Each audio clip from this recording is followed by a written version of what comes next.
அன்புள்ள பெற்றோர்களே, ஒரு குழந்தை பிறந்த உடனே தன்னுடைய உணர்வுகளை தன்னுடைய அழுகையின் மூலமாக தான் வெளிப்படுத்தும். நாமும் அதை கண்டுக்க மாட்டோம். ஏன்னா வளர வளர சரியாயிடுவாங்க அப்படின்னு. ஆனால் சில குழந்தைங்க பார்த்தீங்கன்னா வளர்ந்த பிறகும் மற்றவங்க உணர்வுகளை புரிஞ்சிக்கவே மாட்டாங்க. அதனால தான் ரொம்ப கோவப்படுறது, வீட்டில் இருக்கக்கூடிய பொருட்கள் எல்லாம் தூக்கி வீசுறது, செடியை கூட பிடுங்கி வீசுவாங்க. நாய், பூனை, கோழி அப்படின்னு செல்ல பிராணிகளை எல்லாம் கல்லால் எரிஞ்சு கஷ்டப்படுத்துவாங்க. இது எல்லாத்துக்குமே காரணம் மற்றவங்கள புரிஞ்சிக்காததுனால தான். அறிவு இருந்தால் மட்டும் பத்தாது. நாம் நம்ம குழந்தைங்க சின்ன வயசாக இருக்கும் போதே மற்றவங்க உணர்வுகளை பற்றி சொல்லி கொடுக்கணும். ஒரு நாள் சாயங்காலம் 4 வயசு அண்ணாவும் 2 வயசு தம்பியும் வீட்டுக்கு வெளியில் விளையாண்டுட்டு இருக்கிறாங்க. திடீர்னு தம்பி கீழே விழுந்துட்டான். இதை பார்த்த அண்ணா ஓடி வந்து, தம்பி அழாத, நான் இருக்கிறேன் அப்படின்னு சொல்லி சமாதானப்படுத்துகிறான்.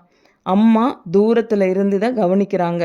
அப்புறம் வந்து, ஆமாம், தம்பி விழுந்தப்போ நீ ஆமா அழுத அப்படின்னு கேட்குறாங்க.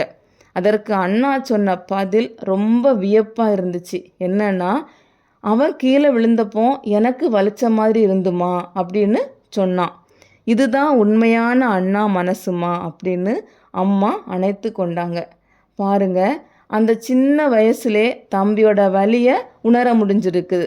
நம்ம குழந்தைங்களுக்கு மற்றவங்க உணர்வுகளை எப்படி புரிஞ்சிக்க வைக்கிறது அப்படிங்கிறத பார்ப்போம். சரியா? ஃபஸ்ட்டு உணர்வுகளோட பெயர்களை நாம் சொல்லி கொடுக்கணும். குழந்தை அழும்போது நீ எதுக்குமா அழுற இப்போ அப்படின்னு கேட்குறது. அல்லது குழந்தை வருத்தமாக சோகமாக இருந்துச்சுன்னா எதுக்குமா நீ சோகமாக இருக்கிற அப்படின்னு கேட்குறது. அல்லது ரொம்ப ஹாப்பியாக இருக்கும்போது நீ இன்னைக்கு ரொம்ப ஹாப்பியாக இருக்கிற அப்படி தானே அப்படின்னு அந்த உணர்வுகளோட பெயர்களை நாம் சொல்லி கொடுக்கணும். அல்லது புத்தகத்தில் வருத்தமான சோகமான அல்லது சிரித்த ஹாப்பியான முகம் இருக்கும்போது அதன் பெயர் கூட நாம் சொல்லி கொடுக்கலாம். பாத்தியா, இது ஹாப்பியான முகம், இது சோகமான முகம் அப்படின்னு நாம் சொல்லி கொடுக்கும்போது அதை அவங்க புரிஞ்சுக்குவாங்க. செகண்ட், நம்ம உணர்வுகளை குழந்தைகளோடு பேசணும், பாராட்டணும். இன்னைக்கு அப்பா எனக்கு ஹெல்ப் பண்ணி கொடுத்தாங்க, நான் அப்பாவுக்கு ஹெல்ப் பண்ணேன், பாட்டிக்கு ஹெல்ப் பண்ணேன், அதனால் என்னோட மனசு இன்னைக்கு ரொம்ப ஹாப்பியாக இருந்துச்சு அப்படின்னு ஒவ்வொரு நாளும் வீட்டில் நடந்த சின்ன சின்ன விஷயங்களாக இருந்தாலும் நாம் குழந்தைங்கக்கிட்ட சொல்லி கொடுக்கணும். அப்புறம் குழந்தை செய்த சின்ன விஷயங்களாக இருந்தாலும் பாராட்டணும். சப்போஸ் குழந்தை இன்னைக்கு ஸ்நாக்ஸை பக்கத்து பையனுக்கு கொடுத்துருக்கலாம், அல்லது தண்ணி எடுத்து தந்திருக்கலாம். எதுவோ சின்ன விஷயமா இருந்தாலும் நாம் பாராட்டணும். தேர்டு, உணர்வுகளை குழந்தைகளுக்கு கற்றுக் கொடுக்க சூழ்நிலையை நாம் பயன்படுத்தணும். வீட்டில் எல்லாரும் உட்காந்துருக்குறாங்க, யாரோ ஒருத்தர் வெளியில் வந்து பசிக்குது அப்படின்னு கூப்பிடுறாங்க. குழந்தைங்க கிட்ட காசோ அல்லது உணவோ கொடுத்து அவங்கள கொடுக்க வைக்கணும். அப்போ தான் அவங்க ஹெல்ப் பண்ணணும் அப்படிங்கிறதையும் இரக்க உணர்வையும் கற்றுக்குவாங்க. குழந்தைங்கள பஸ்ஸில் அல்லது காரில் நாம் வெளியில் கூட்டிகிட்டு போகிறப்போ ரோட்டு ஓரத்தில் கஷ்டப்படுறவங்கள பற்றி சொல்லி கொடுக்கணும்.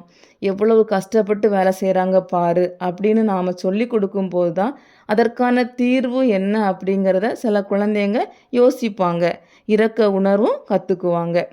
ஃபோர்த்து, விளையாட்டு மூலமாக கற்றுக் கொடுக்கலாம். வீட்டில் சின்ன சின்ன பகிர்ற மாதிரி விளையாட்டு விளையாடலாம். அதாவது அப்பா, அம்மா, குழந்தை 3 தட்டு, ஒரு தட்டில் ஒரு சாக்லேட், ஒரு தட்டில் 2 சாக்லேட், ஒரு தட்டு வெறும் தட்டு, இப்படி வச்சு குழந்தை ஒரு சாக்லேட்டை அப்பா அல்லது அம்மாவுக்கு பகிர்ற மாதிரி விளையாடலாம். அப்போது அந்த குழந்தை நம்மக்கிட்ட அதிகமாக இருந்தால் இல்லாதவங்களுக்கு கொடுக்கணும் அப்படிங்கிறத கற்றுக்கும். இதே மாதிரி நம்ம எல்லாரும் சின்ன வயசில் விளையாண்ட ஆடுபுலி ஆட்டம் ஞாபகம் வருதா? அந்த விளையாட்டை பற்றி குழந்தைங்களுக்கு விளையாட வச்சு எக்ஸ்ப்ளனேஷன் பண்ணி கொடுக்கலாம். புலி மாதிரி நாம் அடுத்தவங்களை கஷ்டப்படுத்தக்கூடாது அப்படிங்கிறத நாம் அவங்களுக்கு புரியும்படியாக சொல்லி கொடுக்கணும். ஆக அன்பான பெற்றோர்களே, நம்ம குழந்தைங்க நல்ல அறிவு இருக்குது, நல்ல உடல் வலிமை இருக்குது, ஹாப்பியாக இருக்கிறாங்க, ஆக்டிவாக இருக்கிறாங்க அப்படின்னு நாம் பெருமைப்படுறதுல எந்த பயனும் இல்லை. பிறரோட உணர்வுகளை புரிஞ்சு கொண்டாதான் அவங்க வாழ்க்கை பொற்காலமாக மாறும். அதனால் நான் சொன்ன இந்த முறைகளை முதல்ல நீங்கள் வீட்டில் ஃபாலோ பண்ணுங்கள். நிச்சயமாக உங்கள் குழந்தை நீங்கள் எதிர்பார்க்கக்கூடிய மகனாக மகளாக வளருவாங்க. நன்றி.